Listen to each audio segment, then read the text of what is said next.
Good evening, friends. It is really a joy to see so many of you here tonight on this cold night, mostly because I feel very passionate about these teachings, and to know that you're interested in them as well just brings joy to me.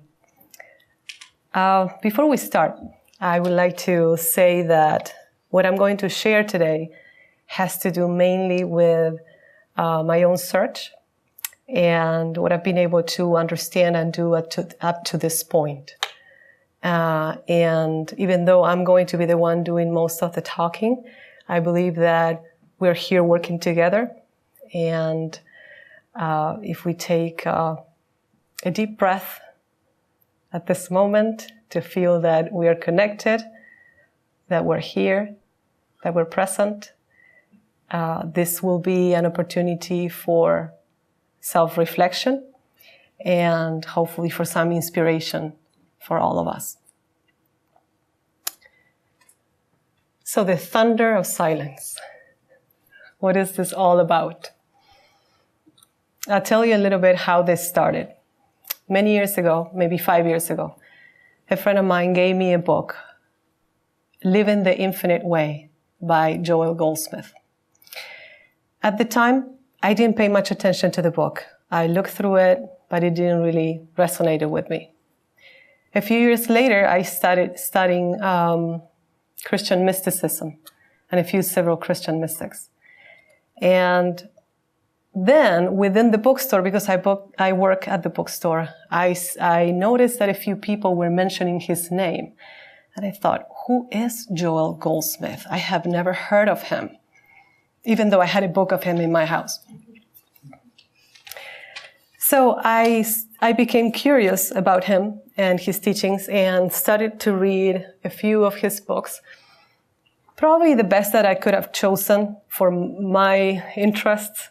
The one that I started working with was The Art of Meditation. And I found that very inspiring. And I felt immediately connected to his teachings. Even though he has a Christian language, he uses Christian terminology and scripture sometimes. I felt that his message was very universal, that really wasn't confined within the boundaries of a particular religion. So that was very appealing to me, and the concepts were known, and I started practicing what he presented as his meditation practice. So at some point, I just took a little break. You know, when you go from reading a certain author, and all of a sudden you just grab another book and read a few quotes from that. And so one morning I took The Voice of the Silence, which is an ancient book. I mean, it was a book written around 100 years ago, but the context of it is ancient. And when I started reading this book, I realized that with very different language, what was being said was practically the same. And I started smiling within. It was just this joy that I felt, like a book that I've known most of my life, The Voice of the Silence. And it had this content that was so similar to The Voice of the Silence. So I decided to kind of draw a few parallels here and there between Joel's teachings and The Voice of the Silence. But before we go into that, let me tell you who is Joe Goldsmith, for those of you who don't know him. I know that some of you here have been fond of his teachings and have been studying them for some time. So Goldsmith was born in New York City, and his parents were non-practicing Jews. And at some point, Joel's father became critically ill. And someone from the Christian Science Church healed him and brought him back to life through prayer. So that caused an impact on Goldsmith. Later on in his life, he also became critically ill and looked for help from a Christian Science practitioner. And he was not only healed of his whatever condition he had at that point, but he also had some type of spiritual awakening through that healing. And he became a healer himself. So something happened to him in that moment. There was an awakening. And he didn't want to be a healer or a teacher, but like it happens with most of the mystics, whenever you have something precious, useful, or important to share, people begin to gather around you. So he began to have a number of people seeking his healing, but also later on his teachings. In 1945, when he was 53, he left the Christian Science organization because he was receiving revelations of truth from within that could not be expressed inside the structure of an organized religion. So once he became independent, he wrote his first book that is called The Infinite Way. And around that, people sometimes, that's the way, if you want to find his teachings, that is the way you can look for them, The Infinite Way. And he asked to his followers not to form any organization around these teachings or around his name. But whoever was interested in these teachings could get together and reflect on the infinite way. So he reminded me a lot of Jiddu Krishnamurti, who also had a very important message to share to the world and was asked to form an organization, and then he realized this is not the way it's going to go. I'm dissolving this organization as well. And I think that the main reason why they do this is because of something that Joel said so beautifully. The infinite way is not a message. It is an experience. So they didn't want this to become another teaching, another message, another thing that we're going to talk about without trying to practice it or without trying to understand it fully. On the other hand, this is the other book I was telling you about, The Voice of the Silence. The Voice of the Silence was the last major work that H.P. Blavatsky published in 1889. For those of you who don't know her, Helena Blavatsky was the spiritual founder of the Theosophical Society. She was an occultist, a philosopher, and someone who revived or brought to life or revealed to the world a message that had been kept hidden or secret for a long time. And he brought that knowledge to the West as well. So The Voice is a selection on the book of the Golden Precepts. This is a book that she actually didn't write, but in a book that she translated. A book that she remembered by heart, or teachings that she remembered by heart. And the passages she knew were in Telugu, the oldest South Indian dialect. So the Book of the Golden Precepts is an ancient treatise that contains 90 little treatises, and their knowledge is obligatory in a particular contemplative or Mahayana school of Buddhism. So we can say that Goldsmith's teachings, Joel's teachings, have a flavor of Christianity, while The Voice of the Silent has a flavor of Buddhism, or at least one particular school of Buddhism.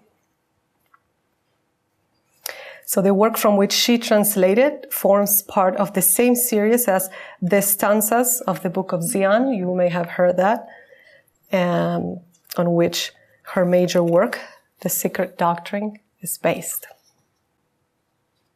So she selected some passages from there and translated, as I said, from memory. And the book, The Voice of the Silence, is divided into 3 sections. The first one is called The Voice of the Silence. The second one, The 2 Portals. And the third one, The 7 Portals. This particular book is of tremendous depth and with a very specific set of teachings and layers of interpretation that personally I am far from being able to grasp. So we will only touch the surface of a few passages that I feel that correspond with Joel's teachings and that are mainly in the first section of the book. So why a comparative study? Why not just to talk about Joe Goldsmith's teachings and that's it? So I feel that in general, the exposure to only one thing, to only one school of thought, to only one tradition, philosophy, can limit us tremendously. Think about this for a moment. If your life experience was based on knowing one person, one color, one book, and I'm sure you're going to relate to this, one supermarket. That would be very limited. So what happens is if we grow and live within just one school of thought, we may become limited. And also, we may become suspicious of the other. We may become threatened by those things we don't know. We may fear them. In a way, I see that, and of course, don't get too caught up in the image, because it's just a visual help. But in a way, I see that spiritual traditions and religions are situated in the edge of this. So each of them, from their own culture, within their own context, within their own philosophy. But what I have found is that the moment you begin to practice a tradition and you become interested in knowing more about the practice of others' traditions, you begin to realize that you begin to move inward in that wheel. In that wheel. And, we can have a lot more rays than those. Some of them are very close to each other. I feel that some traditions are so similar and the practices are practically the same. But as we move inward, we move toward truth, or we move toward the reality of life as it is.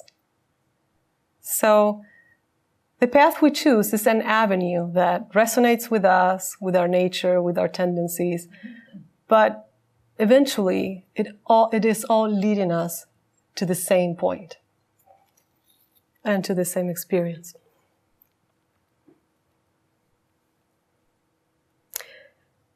So let's talk a little bit about the nature of belief. And I would like to dwell on this for a moment. The nature of belief. The things that we believe. What we believe becomes a reality to us. Right? It's our frame of reference. Our beliefs radically shape our entire outlook in life. The way we perceive our existence. And consequently, what we do every day depends much on, if not entirely, on those beliefs.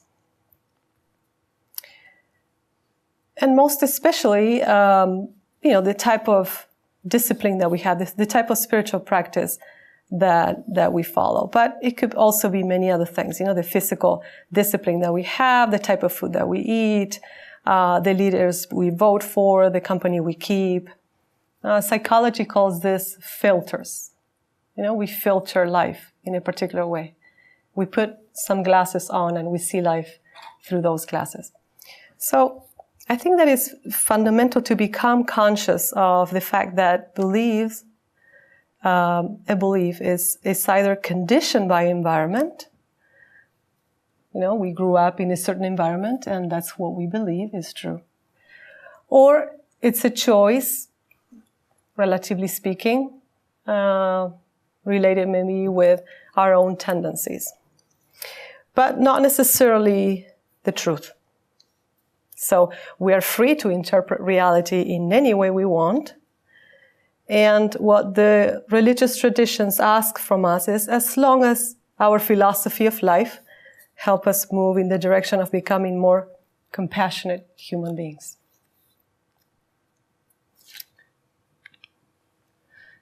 So why comparing? The second object of the Theosophical Society is to encourage the study of comparative religion, philosophy, and science. In that comparative study and reflection, we slowly begin to awaken to a truth that surpasses the apparent differences. I recently found this logo online, and I thought it was fantastic. When you send your child to school, they tell you if it plays well with others or not. And so they use that to come up with this very smart and so necessary idea. There was someone online from one of these traditions who didn't feel that way, who felt that this was actually not possible, that it was just a nice sentiment, but it wasn't possible, that religions should remain different, and that's the value of religions, to be different from others, and that it is impossible to pray together because we believe in different things. Fortunately, there are some people who disagree with that. And who don't think that this is just a nice sentiment, but they live according to it. Like Father Thomas Keaton and His Holiness the 14th Dalai Lama.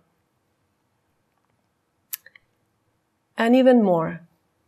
This is a wonderful example. And I know there are so many out there, but I'm just going to mention them because I think it's quite radical.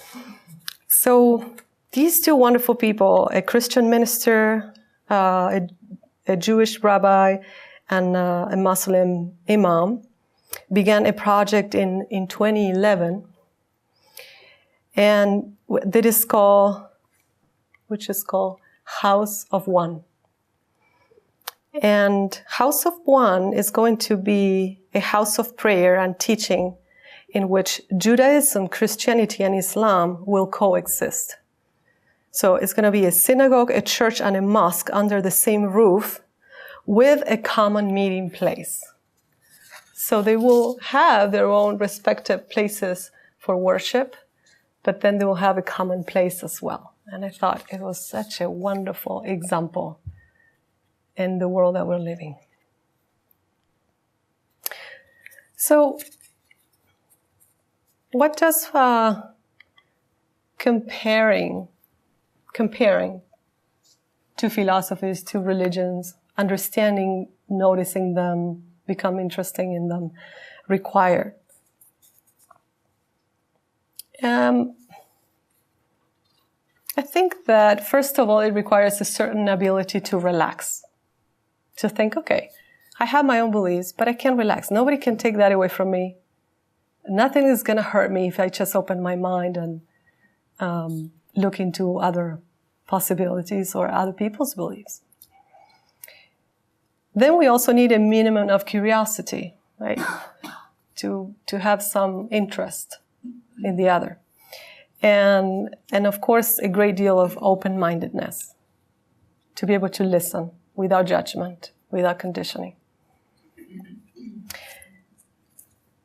But I also think that in general, just to read scripture or to read spiritual texts, some requirements are needed, or maybe they would help. At least they have helped me. You have noticed that in spiritual texts, what happens is that words fail to explain or to express spiritual experience. Things that are beyond the conditioned mind, things that are even beyond our understanding.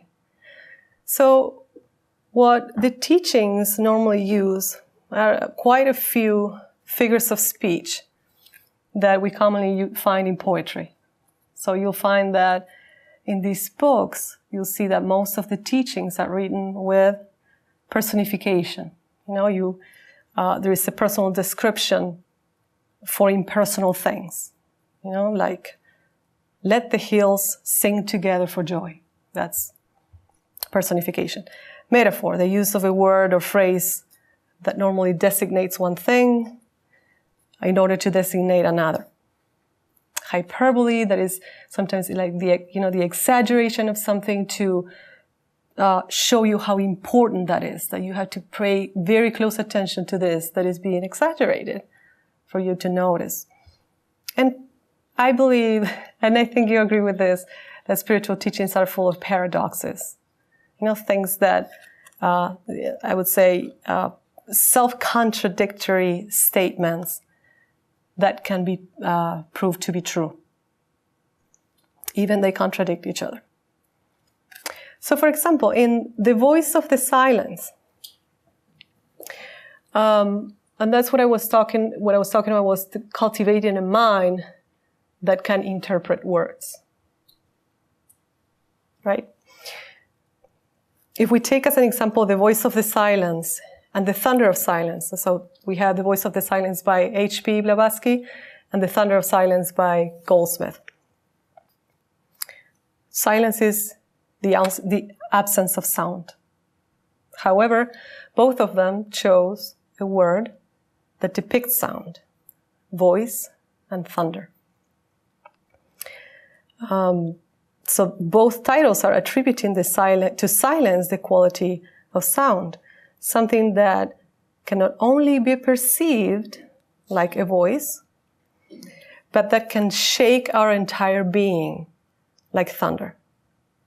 So they're talking about an experience that will happen within the context of silence, but that it will bring a certain communication, whether it is the soft, gentle voice or the electrifying feeling of thunder.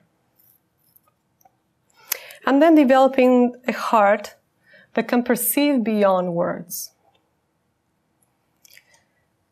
The more we know about a tradition, the more our mental horizon begins to expand.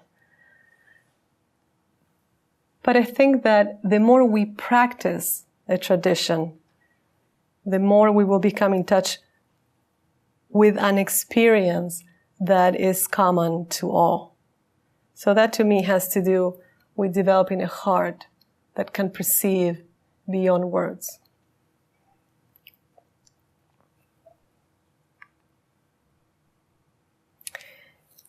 And here we begin with some excerpts from both, from some different books of Joe Goldsmith and from The Voice of the Silence. So as we move through these quotes, I would like each of us to just notice how you relate to that, to do a kind of a practice of self-reflection. I would like to say before we begin that it is not my intention to use one teaching to validate the other one. They both stand on their own solid ground, and they don't need to be validated. This is just an exercise. It would be just, to share my wonder when I started reading one and found that even though it was a completely different tradition, set in time, person, it was speaking of something so similar. So the first one, what you're going to see above the line is Joe Goldsmith's teachings. What you're going to see in that little square at the bottom is the voice of the silence in each one of these. So we'll see a few of them and compare. So everybody in the world knows the word God, says Goldsmith. But there are a few people in the world who know God. For most of us, God has remained a word, a power outside the self. So we can reflect, why is that? Why is it that having so many opportunities, so many teachers who have spoken on the nature of love, the nature of God, we only know God as a word and not as an experience that much? I'm not saying that none of us know God as an experience. And then he says, this listening, which is, he's talking about the practice, this listening is the art of meditation, in the learning of which we come to a place of transition where truth leaves the mind and enters the heart. In other words, there is no longer merely an intellectual knowledge about truth, but truth becomes a living thing within our being. So truth becomes a reality. So he's talking about the mind and the heart. When something moves from being knowledge into becoming wisdom, from being an element of the intellect into becoming spiritual guidance or insight, spiritual insight. So then the voice of the silence says, learn above all to separate head learning from soul wisdom, the I from the heart doctrine. But even ignorance is better than head learning with no soul wisdom to illuminate and guide it. So he's talking about the same idea. Do you see that? So head learning is considered to be information, the things that we gather through the senses, the brain and the intellect.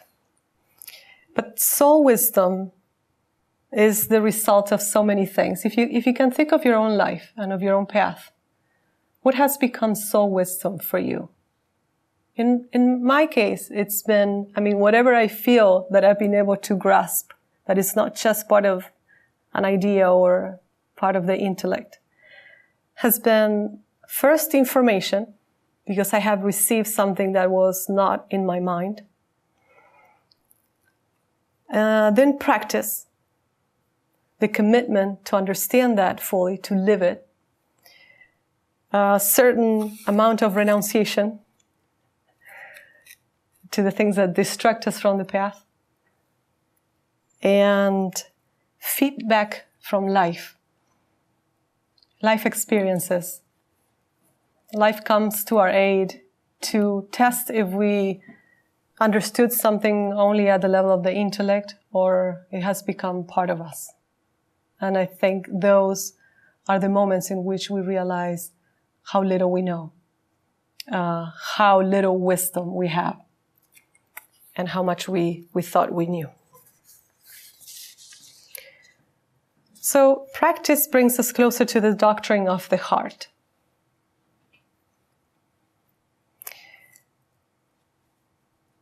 And I think it's important for us to value as well the role of the intellect in this. And I'm going to share with you a little bit of practice, of what these teachers, Joe Goldsmith and other Christian mystics, used as their practice. They have this method of what I call cornering the mind into the unknown. So they ask questions that are not possible to respond through the intellect. What is God? What is the nature of God? Of course, we can bring all kind of answers to that, but they're going for the real thing. So in that self-inquiry, there is a moment in which the mind says, I really don't know, or I want to know. And there comes a complete silence. And in that silence, there is an opportunity for something else to come through. I could see a few months ago, last year, I was talking about Saint Teresa of Avila. She had, and many like her had a very similar practice as well. She would just begin this inquiry, a conversation between God and her about things related to the spirit. And that would just set her in the right place. It would set the mind in this right point. And over there, she would receive inspiration. I can think of other mystics as well belonging to other traditions. Ramana Maharshi, and the one that comes to mind is Nisargadatta Maharaj. He used a question that was, who am I? Without the intention of replying, answering intellectually, oh, I am this person, I do this, I do that. Who am I? Who I really am? And so he said, drop all questions and only keep that. And eventually the silence comes. So these are ways of using all the potential that we have. It's not a matter of not using the mind for the work that we're doing. But at some point we have to drop it. And that's what we're going to see in the next ones. So this is going to talk about the need for stillness, which in Hinduism and also in Buddhism is seen as dharana. So Goldsmith says, this consciousness of God's presence is developed by patience and perseverance, in quietness and stillness, and by abstaining from the use of mental power or physical might, so that the spirit may function. Be still and know that I am God. It is possible to think on truth, and up to a certain point that is normal, natural, and right.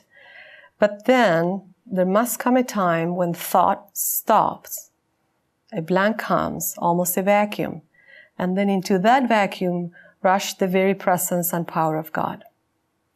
We can only come into that presence stark naked, in a moment of complete silence, when the entire thought process has stopped, when we have nothing upon which to rely, nothing on which to pin our hopes, but when we have made ourselves barren and completely empty. That's such a wonderful, both of those, so clear and wonderful quotes. Now, the voice of the silence, of course, is going to use a very, very different language. He who would hear the voice of nada is the voice of the silence, the soundless sound, and comprehend it. He has to learn the nature of dharana. And dharana is the intense and perfect concentration of the mind upon an interior object, accompanied by a complete abstraction from everything pertaining to the external universe or the world of the senses. So, I'm sure you have noticed that the mind has this capacity to be all over the place. And much of our work from any spiritual tradition is going to be to gather the power of the mind into one point. And I have seen this over and over. At some point, I didn't know what centering prayer was. And I thought, oh, that must be something really different that I don't know about. and having practiced mainly Buddhist meditations. And then I go to centering prayer, and it's basically the same thing. So we need to, little by little, cultivate that capacity to gather the power of the mind like a laser focus into one point. And we can choose any type of inner object or outer object sometimes. But the idea is to stay present in whatever that object that we have chosen is. And as part of this, the voice says, the mind is the greater slayer of the real. Let the disciple slay the slayer.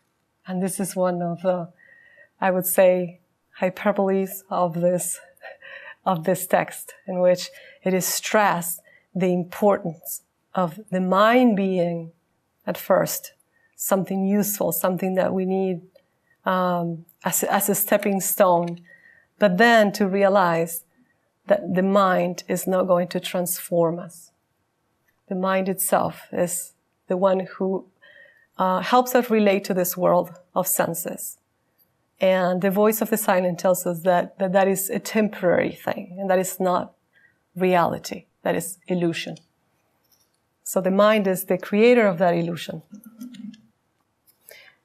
The next idea that we find in a lot of places, not only in Joel's teachings or the voice of the silence. Dying daily to our humanhood, in the way he called it. Let us measure the quality of our prayer by the degree of spiritual illumination we are seeking. And from that, we shall know whether or not we may expect fulfillment. So, what are we seeking? Let us measure the quality of our prayer by the degree of spiritual illumination we are seeking. And from that, we shall know whether or not we may expect fulfillment. Let us be sure that the fulfillment for which we are praying is spiritual fulfillment. We shall not pray to a spiritual God to improve our humanhood. I am dying daily to my humanhood. So what is he talking about when he says humanhood? I believe he's talking about the personal and transitory. He's talking about the physical body, emotions, and the mind that is capable of reasoning. And, of course, sensation and everything that comes with them. What Theosophy calls the personality, the personal self, the lower self sometimes. I am dying daily to my humanhood. I am being reborn of the Spirit. I am being guided, directed, fed, maintained, sustained, healed, and saved by this inner light, this inner illumination. So from this becomes clear that what the voice of the silence says, the self of matter and the self of spirit can never meet. One of the twain must disappear. There is no place for both. So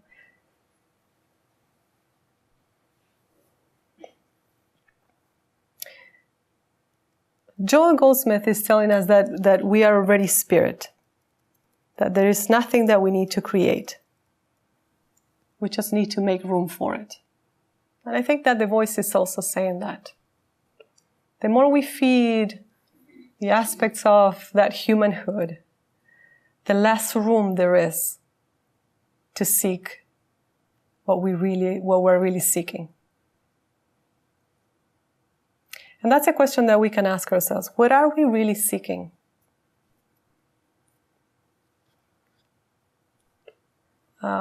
Mitch Horowitz was here a few weeks ago, and he asked us he suggested that we can do an exercise and ask ourselves, if a genie appeared and I said, you only have one wish in this life, and you have to be fully, completely honest with yourself about what that wish is.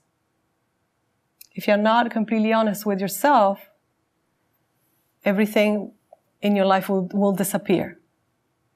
So the genie says, I'll make that wish come true. What is your wish? And I thought that was precious.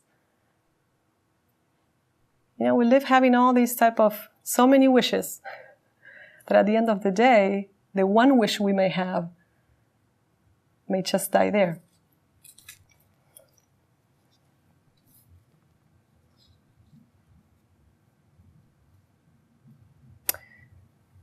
So, and the voice at the end says, give up thy life give up your life if you would live. And I think all of us, we want to feel secure. We want to keep one foot on each world. And I think what they are telling us is that little by little, we can start removing one foot from that humanhood that we keep so tied to, so attached to, and begin to move into the life of spirit. So we can take a look at our life and see, what are the things that are keeping me on this humanhood? How much do I want to step on the other side?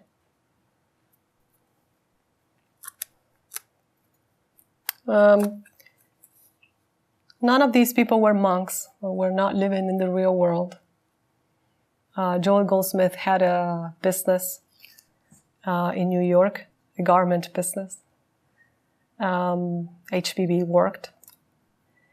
And so I think it is possible for us to be in the world, but not of it, as it is said.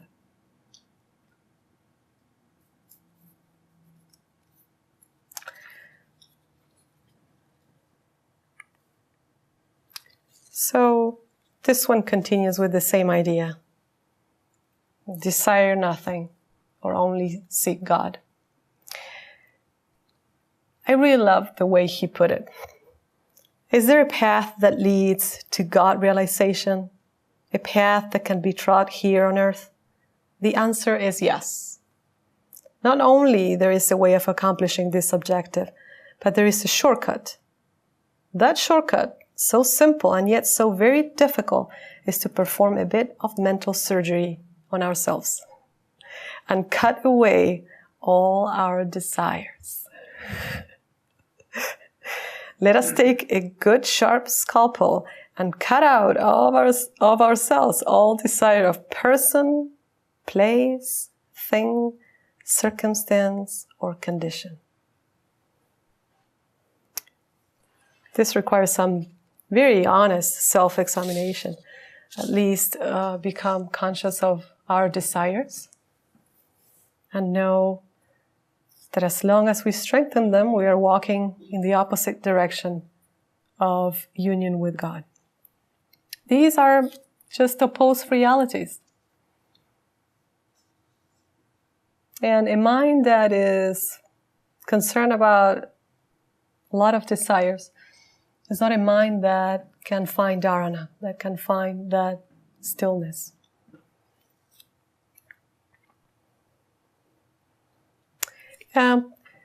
Goldsmith points this out over and over again. He says, seek only the kingdom of God, and all will come to you.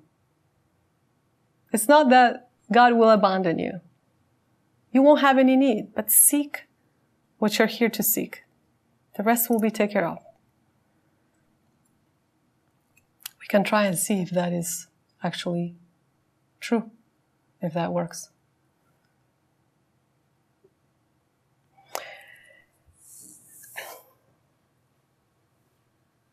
Any meditation that has within itself a single trace of desire to get something from God or to acquire something through God is no longer meditation.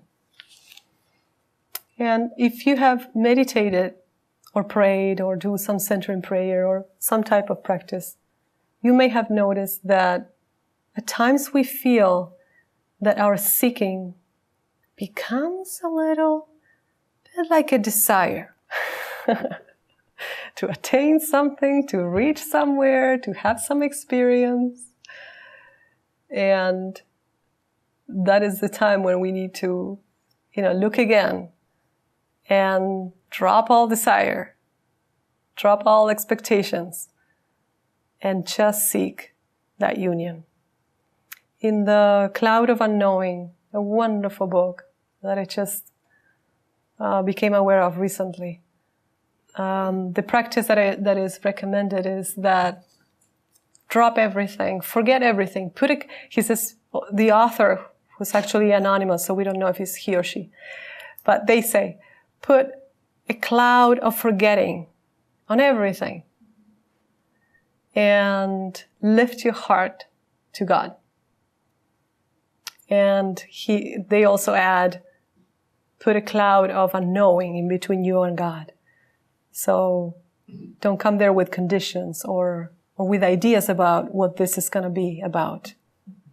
So you are in between the cloud of forgetting and the cloud of unknowing with this stirring of your heart, lifting your heart to love or to God. So in that practice, you desire nothing. Nothing. Desire nothing.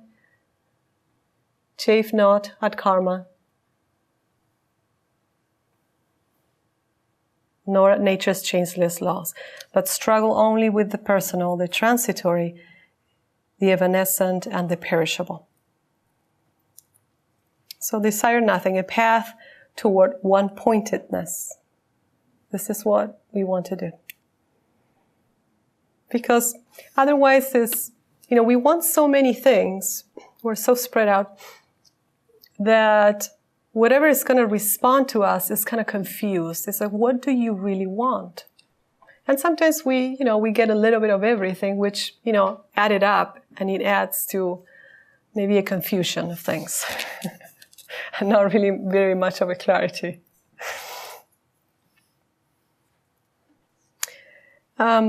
So the voice of the silence adds there, don't complain, but, about the things that life brings to you. Joe Goldsmith would say, God knows better than what you need than you do. And through those experiences, you'll find God as well. Of course, I would add this, and this is just my own,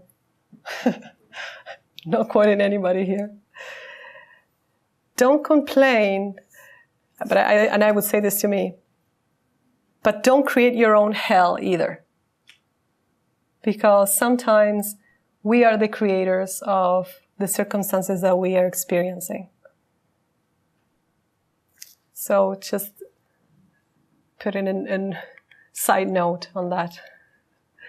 And we'll just look at this last one.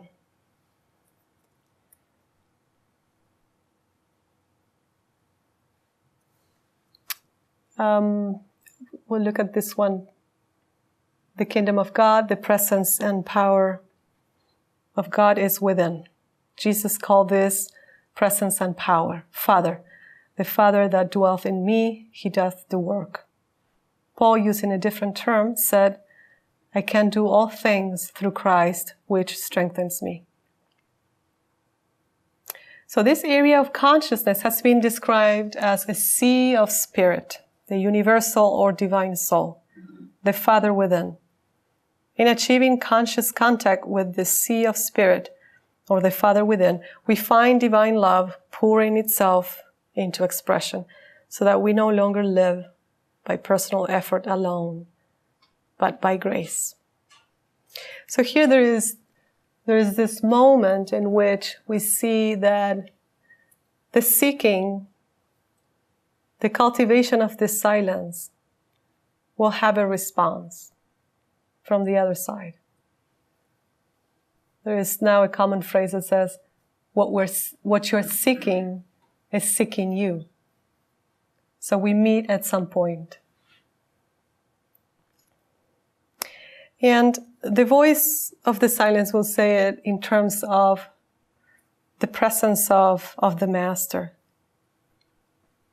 Silence thy thoughts and fix thy whole attention on thy master, whom yet thou do not see, but whom you feel. Seek for him who is to give you birth. So that implies that something had to die, and you're being reborn in something. In the hall of wisdom, which is this spiritual realm. Spiritual intuition. The hall which lies beyond, wherein all shadows are unknown, and where the light of truth shines with unfading glory.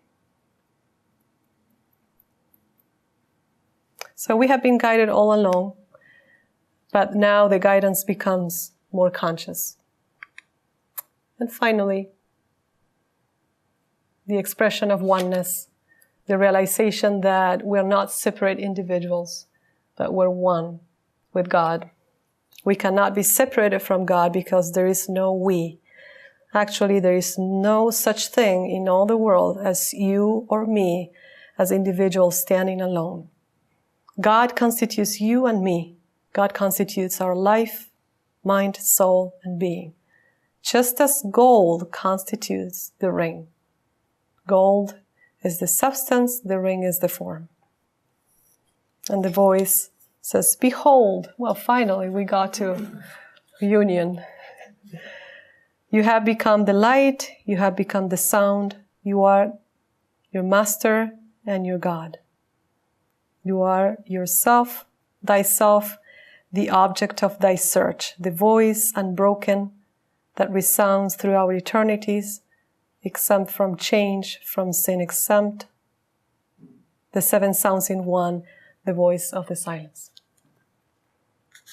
So both teachings imply that we are already that. We are that. We are that oneness. We are that God.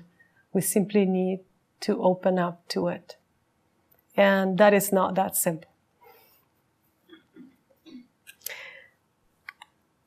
So that's the image for me of the seeker and the sought, the seeker and the unknown, and the moment that they meet and are one because they've always been one.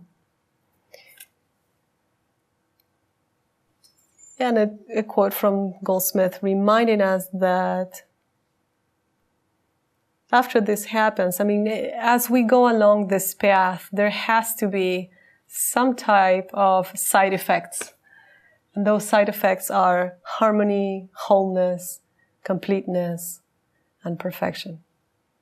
Our human aspect will become whole. So if our practice is not leading us in this direction, I think we can consider the possibility of revising our practice. So these teachers were not sharing to simply try to impart more knowledge, but to encourage us to try wholeheartedly in this direction. This was an experience to them. It wasn't just a theory, an intellectual idea. So every day, to live the teachings, to know God as an experience. Like Joe Goldsmith said, the infinite way is not a message, it is an experience. I'm intrigued by the questions, the nonsensical questions that can't be answered. Is that similar to like a koan? Like a question that doesn't make any sense at all? What kind of questions are you referring to? You said one of the practices was to ask a question that could not, well, try and break the attention. Okay. It sounds like a koan in some ways. Yes, Okay. I think so. And these questions, they're not necessarily to stop the mind. They have different approaches, but some of the mystics had just this little bit of a reflection, but not of a reflection that would lead them into known places, but they were trying to push the boundaries of the mind and say, let me know the unknown. Let me know what I don't know. So what is God? What is the nature of God? How is it that I'm one with God? Who am I? So Nisargadatta, for example, uses the phrase, who am I? He says, the only thing that is certain for us is that we are. So the only question that is valid is, who am I? And let's use that question to inquire. And he said that question was like a stick that was tending the fire, and then the question could be dropped into the fire and disappear there. Hi, Juli. Hi. I was wondering if Joel Goldsmith had much exposure to Eastern traditions. I believe so. I believe that after he had his spiritual experience, he spent quite a lot of time doing research and reading on different traditions to understand the nature of healing. But so I believe so. So his teachings could be the result of that search, but most surely are the result of his own internal revelations of truth. Hello. I want to ask you a personal question. You're a yoga teacher, you meditate, and have you ever experienced the silence of the mind? And if you did, what does it feel like when the mind goes silent? Mm-hmm. Well, it's very hard to say what kind of silence we hear. Like, it's very hard to compare experiences in that way, what they're really talking about. Because again, we're using words to describe something that cannot be really described in words. I remember when I was being trained to be a yoga teacher, the teachers would give us key actions. Do this with your hip, move in this direction, do this with, like, very detail oriented key actions for the practice. And so you don't really understand what they mean until you actually are doing the practice and realize, oh, this is what they were talking about, when you feel it within your body, when you do that adjustment. So I believe it's the same, it's a similar thing. We may have experiences, but we cannot really say where they are or where we find ourselves. I think it is a common experience to little by little find a place where the mind stays still. And there is a temporary silence. There is a silence that is not just an empty silence. It is a silence that you feel is filling your heart. It has some substance, some solidity to it, some warmth, some light. Hi, you mentioned something about focusing the mind on an internal object. Mm-hmm. Could you elaborate on that? I assume you mean in the context of meditation. I'm not sure. Yes. What are internal objects? Right. So objects of meditation are points in which we choose to focus our attention. So external objects could be, a candle, an image. For people who sometimes have trouble closing their eyes or concentrating. So then when you close your eyes, you can choose an internal object. And for that, you can start with the things that are very